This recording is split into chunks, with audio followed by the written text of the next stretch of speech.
I'm Stephen Dial in Dallas. I'm Rudy Koski in Austin.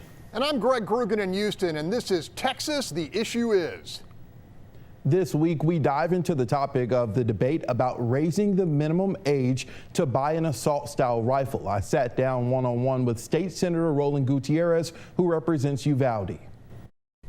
Sadly and unfortunately, what happened in Uvalde, unfortunately, will happen again in our state.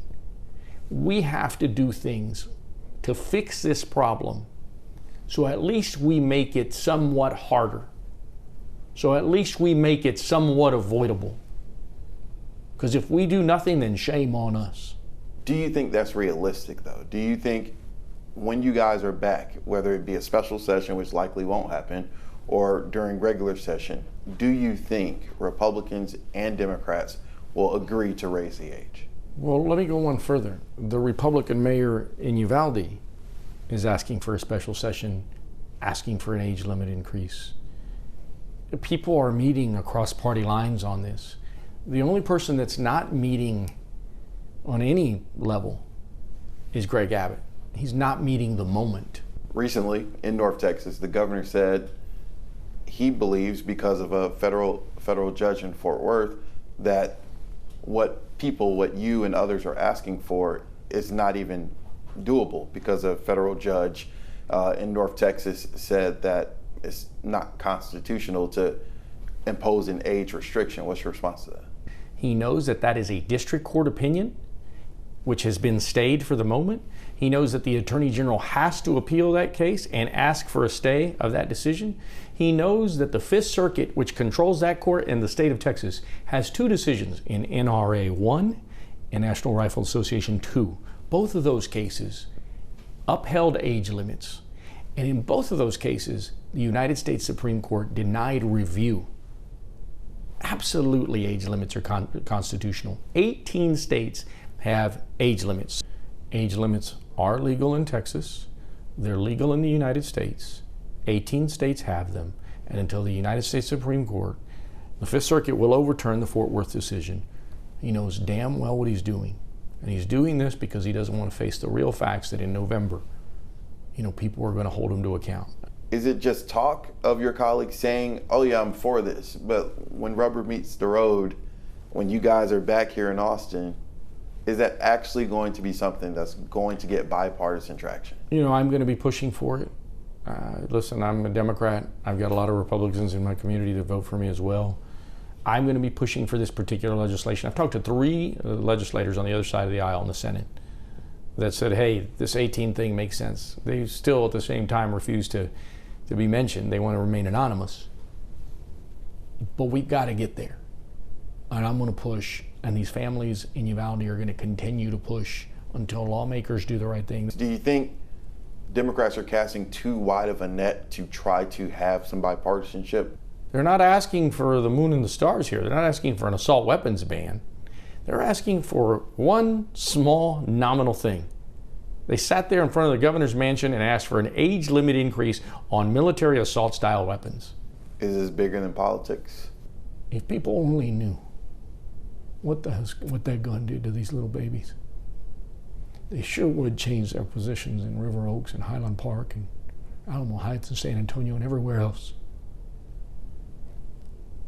They sure would demand more change for some basic common gun sense if they saw what that weapon did to these babies.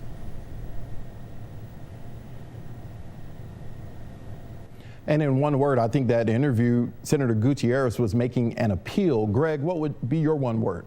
Stephen, I'm going to go with frustration. Rudy, what's your one word? I'm going to go with impasse. All right, the Fox Texas Trio will be back after the break to break down this debate on raising the minimum age to purchase an assault-style rifle. The Fox Texas Trio is back to discuss that interview with State Senator Roland Gutierrez. He represents Uvalde. Greg, will any real reform happen when Texas lawmakers come back? Stephen, I just don't see it happening. Not with a deeply Republican majority at the ledge, which doesn't see access to weaponry as the root cause of mass shootings. Now, that said, that reluctance to reform is clearly a minority viewpoint in the Lone Star State. I mean, this week, a fresh UH Hobby School Texas Southern poll found 71% of Texans favored raising the legal age of assault rifle purchase to 21. And significantly, 74% rather of Republican women support the move.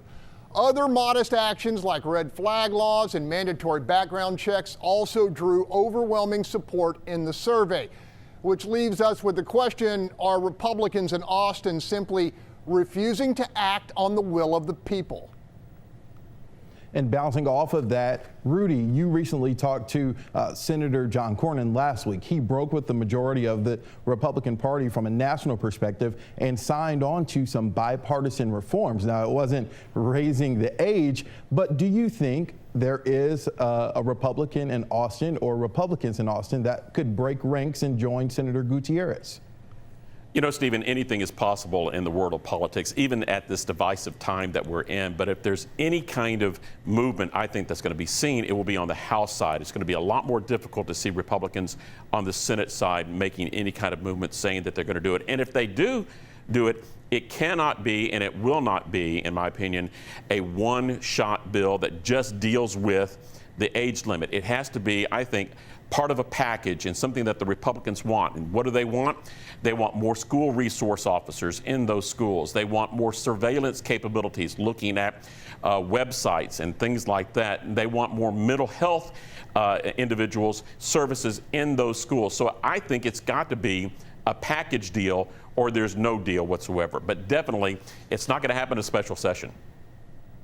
Greg, Governor Abbott says that his hands are tied. Are they really tied? Stephen, they may not be tied by the courts, but they are certainly bound to a large degree by the National Rifle Association and the ultra-conservative wing of his party. It looks to me that there's a hard political calculation here. Abbott believes he's got more to lose by supporting gun control than he has to gain, both in this election and potentially down the road. I mean, it's a gamble, but a calculated one. Rudy, do you agree? Well, I don't agree with the senator and his assertion that the court action is just, a whimsical type thing and it's not going to stick. I think it could stick. Now, remember, California's law, age restriction, was struck down before the Texas courts acted. So there's still a long process that goes and has to happen. But here's the core thing in this whole thing. Between 2018 and this year, 6 of the 9 deadliest mass shootings in the United States were committed by people 21 or younger. So that's a case for the age limit. But from 2018 to 1949, there were 30 mass shootings and only 2 involved a gunman younger than 21. Most are being committed by individuals who are in their mid-20s and their 30s and 40s, and that's part of the argument against the age restriction. While people say something needs to be done, the situation is that doing the age restriction, will that really solve it? Can that one thing do it? I say no. I think it's got to be a package deal. While Governor Greg Abbott's lead is slowly growing in recent polls that have been coming out in recent weeks, Greg, do you think him not calling back state lawmakers will hurt him at all in November? Stephen, based on what I can see, not badly enough to change his mind. This week's Dallas Morning News poll has the governor up 9 with just 43 days to go. And I hear there's other polling which confirms that lead. Now, that said, anything can happen. For instance, and God forbid, what if we suffer another attack? And Rudy, I mean, Beto O'Rourke has been talking about abortion. Governor Abbott has been talking about the border. Is the gun issue getting lost in all of this? No, I think the gun issue is taking traction. I think that there is a little bit of fatigue going on with the abortion issue, and I think that people are listening more and thinking more about this gun issue and what should be done. Will it be done in a special session? As I said a moment ago, I don't think so, especially during an election year. I just don't think it could happen during an election year. Depending on what happens after November, then we can start thinking about it, maybe a quick special session on something. But I think that this whole debate, whether it is abortion, whether it's gun reform, it's going to have to wait, and it's going to wait until sometime in January. Well, to see this interview with State Senator Roland Gutierrez and any of our discussions, you can head to our station's YouTube channels. And the conversation continues as we push forward topics on our social media sites like Twitter and TikTok.